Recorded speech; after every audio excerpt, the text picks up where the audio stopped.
Si vous me suivez depuis le début de cette chaîne, vous savez que chaque mois je partage mes résultats et mes avancées sur mon PEA. Aujourd'hui on se retrouve pour le bilan du début de mois de septembre. Vous allez voir qu'il y a eu pas mal de changements. Juste avant de vous montrer mes résultats, n'hésitez surtout pas à vous abonner et à liker cette vidéo. Si tu ne me connais pas encore, je m'appelle Gaël, je suis en master en alternance et je vous partage mon parcours à travers mes investissements et un futur side business que je suis en train de créer. Afin de suivre au mieux mon portefeuille et de mieux vous expliquer, je vous ai fait une petite présentation en 3 points. On va voir dans un premier temps le récapitulatif du mois dernier, performance de ce mois et mes objectifs. Et en troisième point, on verra les réinvestissements que j'ai décidé de faire. Concernant mes objectifs, j'en ai deux. Le premier est d'atteindre les 9 800 € avant le mois de janvier 2025. Et le second est d'atteindre les 18 700 € au mois de janvier 2026. Concernant le mois dernier, j'ai atteint 77% de mon premier objectif de 9 800 €.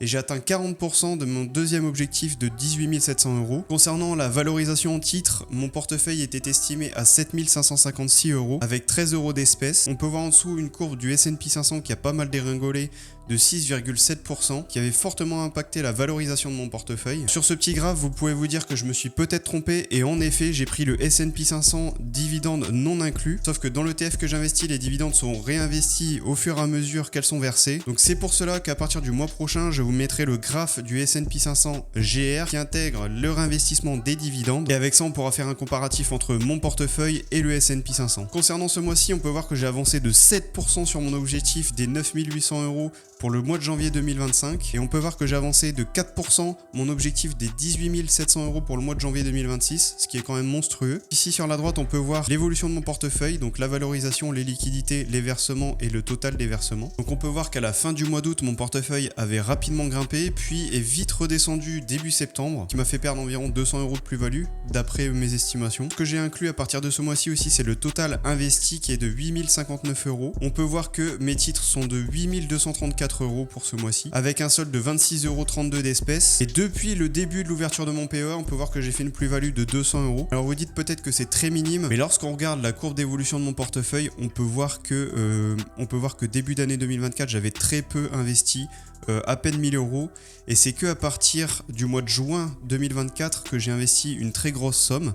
Donc en lump sum, ce qui signifie d'investir tout d'un coup et non en DCA. Comme je l'avais dit lors de la vidéo du bilan du mois précédent, j'avais investi à peu près 7000 € il me semble. Donc c'est pour ça que ma plus-value déjà est très faible et en plus de ça j'ai une rapide descente à la fin de ce mois-ci. Donc on peut constater que par rapport au total de versement et par rapport à la courbe bleue, j'ai très peu de différence étant donné que j'ai très peu de plus-value pour le moment. Donc actuellement je me concentre pas sur la plus-value instantanée mais plutôt sur la plus-value avec les effets cumulés que je vais pouvoir avoir sur le long terme. Donc ici on peut voir que niveau composition j'ai pas énormément bougé. Pour ce mois-ci j'ai fait un versement de 400 €, j'ai acheté 17 parts d'ETF BNP S&P 500, ce qui me fait monter ce pourcentage en répartition à 58,6% pour cet ETF. J'ai comme futur projet de revendre mes parts d'ETF Amundi S&P 500, étant donné que je préfère me focaliser sur des ETF à très faible frais. Étant donné qu'Amundi a beaucoup plus de frais que celui du BNP, je souhaite le revendre. Concernant la composition de mon portefeuille, elle reste sensiblement la même par rapport au mois précédent. Actuellement, je suis en grande réflexion sur le fait de prendre plus de risques sur mon portefeuille, étant donné que j'ai très peu de capital. Est-ce qu'il serait pas plus intelligent de viser des ETF à plus haute performance, mais un petit peu plus risqués, sur une faible partie de mon portefeuille afin d'augmenter mes performances sur le long terme, sachant que pour le moment, mon portefeuille est estimé un petit peu plus de 8 000 €. Donc ça reste encore en cours de réflexion de mon côté. Je pense que je vous ferai des retours très prochainement sur ce sujet. Pour ceux qui devraient savoir un petit peu plus en détail, j'aimerais m'exposer au Nasdaq 100, mais ça reste encore en cours de réflexion. Donc voilà, c'est à peu près tout pour le bilan de ce mois-ci. N'hésitez surtout pas à me partager vos performances et votre portefeuille en commentaire. N'oubliez pas de vous abonner pour ne pas rater les prochains suivis de portefeuille et je vous dis à très bientôt.